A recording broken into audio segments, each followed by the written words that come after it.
Assalamualaikum warahmatullahi wabarakatuh. Perkenalkan, kami dari kelompok 10 ingin menjelaskan materi tentang levamisol atau ergamisol. Kasusnya yang itu levamisol yang ditarik dari peredaran akibat masalah keamanan. Kami menjelaskan materi kami, izinkan saya untuk menjelaskan atau memperkenalkan anggota kelompok 10. Yang pertama ada Andika Sani Asintia Salsabila, yang kedua ada Nur Fitri Ramadhani Syam, dan yang ketiga Ahmad Hidayah. Pada slide pertama akan membahas identitas obat levamisol. Levamisol merupakan nama generik dari obat ini dengan beberapa nama dagang diantaranya ergamisol, Ketrax, dan Solaskil. Pada slide ini kami hanya menampilkan foto sediaan Ketrax karena hanya sediaan tersebut yang memiliki dokumentasi gambar yang tersedia di internet. Kemudian pada slide selanjutnya ada golongan terapi. Jadi levamisol ini termasuk obat antelmitik, yaitu obat antiparasit yang terutama digunakan untuk mengatasi infeksi cacing. Karena itu obat ini cukup dikenal sebagai obat cacing. Selain itu, levamisol juga memiliki efek imunomodulator atau imunostimulan, sehingga dapat digunakan dalam beberapa penelitian klinis maupun sebagai terapi tambahan pada kondisi tertentu.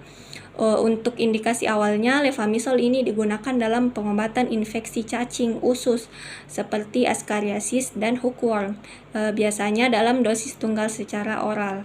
Levamisol juga pernah digunakan sebagai imunomodulator pada kondisi seperti rheumatoid arthritis dan beberapa penyakit kronis. Bahkan di beberapa negara, levamisol pernah digunakan sebagai terapi tambahan pada kanker. Namun penggunaannya saat ini sudah sangat jarang karena adanya risiko efek samping yang cukup serius. Baik, pada slide selanjutnya akan membahas tentang masalah keamanan. Yang pertama adalah jenis efek samping.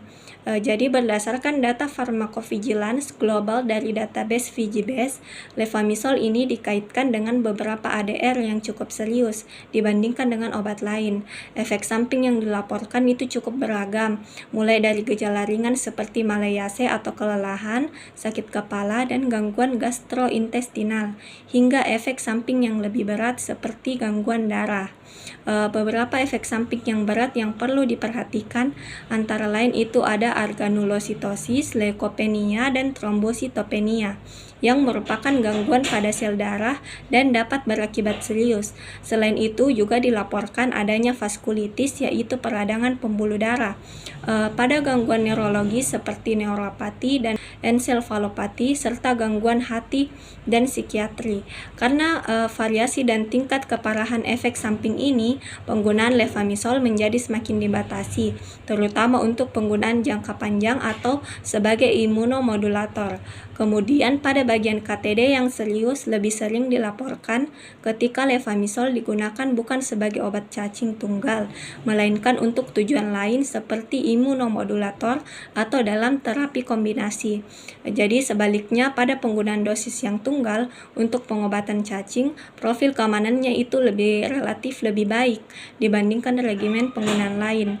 Kalau untuk populasi terdampak, laporan ADR ini berasal dari database internasional VGBS yang mencakup berbagai negara. Artinya, efek samping tersebut tidak terbatas pada suatu populasi tertentu, tetapi berpotensi terjadi di berbagai kelompok pengguna levamisol secara global. Baik, pada slide ini saya akan memaparkan mengenai proses pharmacovigilance. Bagaimana ADR terdeteksi? Peneliti mengumpulkan semua laporan ADR terkait levamisol dari VGBS, yaitu Sistem Pelaporan Global Pharmacovigilance dari WHO. Teridentifikasi melalui uji klinis dan laporan kasus yang dipublikasikan di literatur medis seperti Science Direct. Pelaporan awalnya, kasus di VGBS dilaporkan oleh Pusat Pharmacovigilance Nasional dari berbagai negara. Dilaporkan adanya agronulosistosis, leukopenia, dan vaskulitis pada penggunaan klinis. Investigasi regulator. Analisis disproporsionalitas dilakukan untuk melihat kejadian ADR levamisol dibanding obat lain secara statistik. Data laporan efek samping menjadi dasar evaluasi resiko sehingga berujung pada pembatasan atau penghentian penggunaan di beberapa negara. Bagaimana keputusan regulator?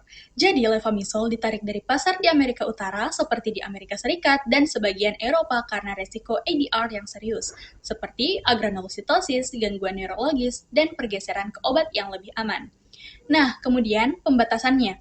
Penggunaan sebagai imunomodulator atau terapi tambahan kanker dibatasi dan semakin jarang karena profil resiko yang lebih tinggi.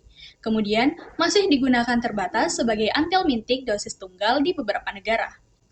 Peringatan keamanannya, dilaporkan resiko gangguan darah, vaskulitis, gangguan saraf, dan efek psikiatri dan gangguan imun terutama ketika muncul sebagai kontaminan pada narkotika seperti kokain hingga perlu pengawasan yang ketat. Pelajaran klinis yang berdampak ke praktik farmasi yaitu levamisol relatif aman sebagai antihelmintik dosis tunggal tetapi beresiko jika digunakan jangka panjang atau di luar indikasi. Apoteker perlu memperhatikan riwayat penggunaan dan potensi gangguan darah.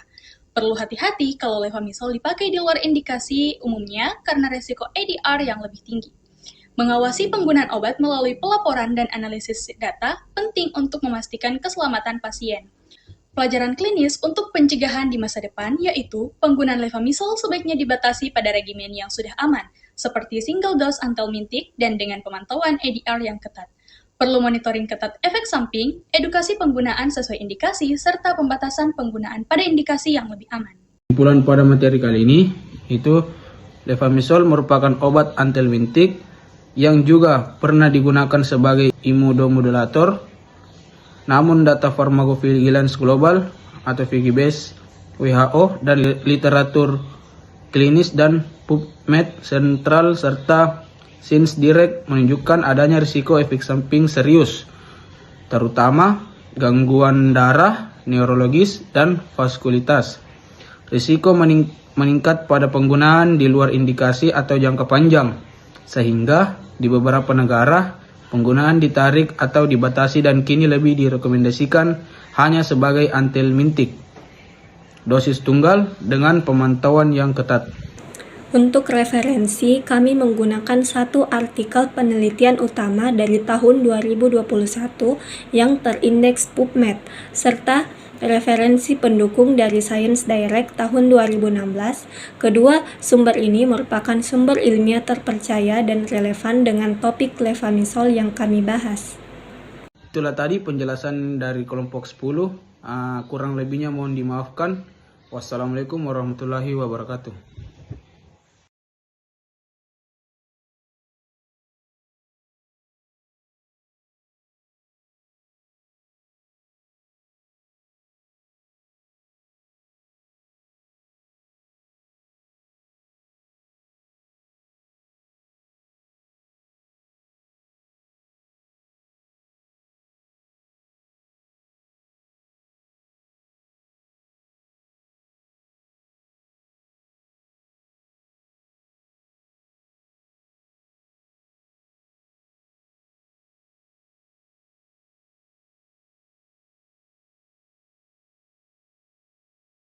Itulah tadi penjelasan dari kelompok 10. Kurang lebihnya mohon dimaafkan.